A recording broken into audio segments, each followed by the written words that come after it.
Hey everyone, what's going on? It's Steven back here again today, and we're playing some more Call of Duty Advanced Warfare here on the Xbox One. Today we have a team deathmatch gameplay on the map Horizon. It's nothing too special of a gameplay. I believe I end up going something like 26-6. So hope you guys enjoy the gameplay in the background. And today, after about a few weeks of actually playing Call of Duty Advanced Warfare, I want to give you guys my thoughts on the game and what needs some improving, what they did right, and stuff like that. So let's get right on into the full review of the game. So now I've played every single game mode that there is in the game, which is multiplayer, campaign, and the exo survival mode. Let's start off with the campaign first. So the campaign is what you would expect from a Call of Duty game. It is, one of those very linear first-person shooter type of campaigns, but this one actually does it really well compared to most other Call of Duty games. I felt like Black Ops 2 had a decent story, but the missions were a little bit boring and drawn out. In this game, what you'll find is it's really the same Call of Duty campaign that you've all come to know over the years, but the thing about it is if they have more unique, mission diversity. So you're gonna be doing many missions that are not the same thing. In one mission, you'll be controlling a drone and things like that. So every single mission feels different. It's not the exact same thing over and over again like some other Call of Duty campaigns. So it's very fun. It's about 6 to 8 hours, so it's more in length than most other Call of Duty games that you would expect. So a good story, good graphics on the next gen consoles, and overall the gameplay feels very good, and the missions are diverse enough to keep you interested all the way through. Now we look at the multiplayer, which is the most important side of things. So the multiplayer has definitely had its fair share of launch problems, and overall I think they did an alright job. I'm not going to say they did a great job. Some of the biggest problems that I have with the multiplayer aspect of the game is the amount of perks that they allow you to have.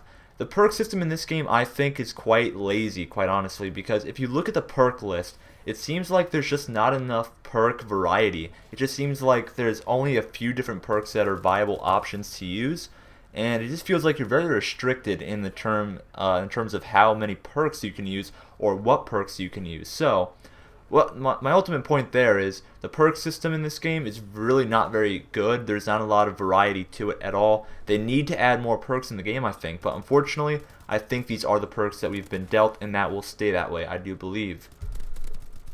Now let's get on to one positive of the multiplayer that I found, and one positive that I have found is that this is the fastest paced Call of Duty multiplayer game that has ever been released, and this is probably undebatable because you'll notice because of the exosuits, it's now very difficult not to be able to find people at a fast rate. So now it seems like the game is much faster paced, and it's never really quite very boring like other ones could get if the maps were too large or anything, because now with the exosuits you're able to traverse the map very quickly and find your enemies at an astonishingly quick rate, which makes the game a lot of fun to play and never really boring on the multiplayer side.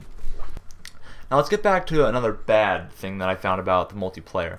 The guns in this game really need some rebalancing. One that really does need the rebalancing or needs to be rethought is the BAL-27. The BAL-27, as a lot of you already do know, it's really overused. Everyone in my lobbies seem to be using the BAL-27. So overall, you know that there's a problem with the gun when everyone is using it. So they need to tweak either the BAL-27 or make all the other guns substantially stronger, because the BAL-27 has little to no drop-off damage and range. It's pretty much a laser beam with the foregrip sight, and it's just very good gun all around. It can act like a submachine gun when it really isn't. The fire rate is very high, the accuracy is very high, everything about the gun works really well, and not all the other guns can really compete with it.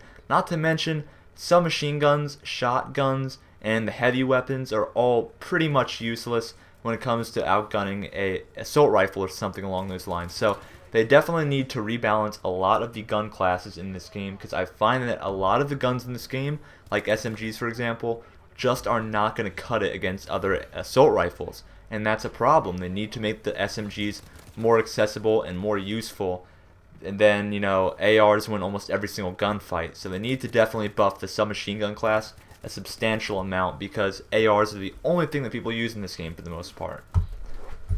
And getting away from the multiplayer for a quick minute, Exo Survival is quite simply Exo Survival. If you ever played Modern Warfare 3, it's very similar to that. Just waves of enemies that you have to keep on fighting. You can upgrade your guns, you can, buy score streaks with the points you get, and you pretty much just keep on playing until the waves get too difficult, and then eventually you die.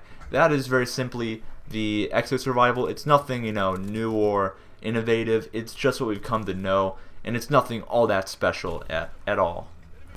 But overall, the multiplayer definitely is fun, but it does need some work in terms of the depth, I do believe, in this game. The guns need quite a lot of rebalancing, and also the perk system is just not very good. Then to add to that, just one more thing. The score streaks are extremely weak in this game. I mean, stuff like the Paladin, the Warbird, the XS1 Goliath, those kill streaks that are really high up on the chain just don't seem to be doing enough for what you're getting them for. So they need to buff score streaks, that's for sure, because score streaks in this game just are not quite as good as they should be for the amount of points they allot for them. Anyways, guys, that's all for my Call of Duty Advanced Warfare review. Hope you guys enjoyed it. I'll be uploading soon, and I thank you guys for watching, and I'll see you guys in the next video.